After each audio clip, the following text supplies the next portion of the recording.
আসসালামু আলাইকুম সুপ্রিয় দর্শক মণ্ডলী। আমি নতুন একটি ভিডিও নিয়ে আপনাদের সামনে হাজির হয়েছি। এই ভিডিওতে আমি দেখাবো কিশোরগঞ্জ উপজেলা।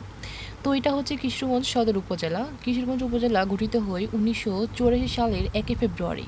এর পূর্বে ছিল কিশোরগঞ্জ থানা, যেটি নির্মাণ করা হয়েছিল ১৮৬০ সালে কিশোরগঞ্জ সদর থানা নামে গঠিত হয়েছিল।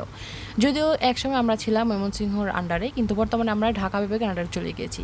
দেখুন এখানে লেখা আছে কিশোরগঞ্জের বেশ কয়েকজন ব্যক্তির নাম যারা এই উপজেলাটি নির্মাণ করেছে। তো চলুন ভিতরে দেখা যাক কী কী আছে। প্রথমেই যখন আমি বাগানগুলো দেখেছি আমার কাছে এত ভালো লেগেছে। আর আমি বেশ আরেকবার মনে হয় ৫-৬ বছর আগে এসেছিলাম, তখন মডেল মসজিদটি ছিল না। এখন মডেল মসজিদ হওয়ার জন্য উপজেলার যে সৌন্দর্য সেটা দ্বিগুণ বেড়ে গেছে।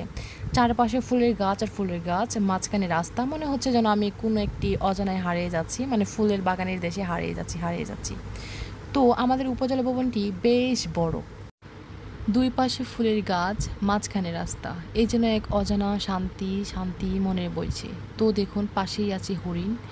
আমার দেখে কেন জানি মনে হচ্ছে আমি একটু বন জঙ্গলে চলে আসছি, মানে এই বন জঙ্গল হচ্ছে সুন্দরের বন জঙ্গল, আর কিন্তু সামনেই দেখা যাচ্ছে অনেক মানুষ আছে ওইখানে, প্লাস হচ্ছে একটা সুন্দর নকশা করা। আমি সেখানে যাইনি কারণ কেন জানি মনে হচ্ছে ওইখানে মানুষ আছে, আমি স্কিপ করলাম। এরপরে আমি আবার ইউ টার্ন দিলাম। দেখুন এখান থেকে উপজেলা ভবনটি সুন্দর করে দেখা যাচ্ছে। আমাদের উপজেলা ভবনটি কত সুন্দর, দুই পাশে হচ্ছে গিয়ে ভবন আর মাঝখানে সিঁড়ি, আর হচ্ছে গিয়ে এদিকে ফুলের গাছ। আর দেখুন ইউরোপিয়ান স্টাইলে এখানে ল্যাম্প পোস্ট দেওয়া আছে। আর এই হচ্ছে আমাদের উপজেলার অপোজিটে, মানে পাশেই হচ্ছে মডেল মসজিদ। এই মডেল মসজিদটি হয়েছে উপজেলার একদম সাথেই। তো এই হচ্ছে মনে করুন বেল গাছ। আমি ভাবলাম যে আচ্ছা ঠিক আছে, সব হওয়ার পর একটু ফুলের গাছের মাঝে একটু বসি, নিজেকে দেখে কেমন লাগে। বরাবরই আমার ফুল গাছ খুব ভালো লাগে। Thank you so much everyone for watching.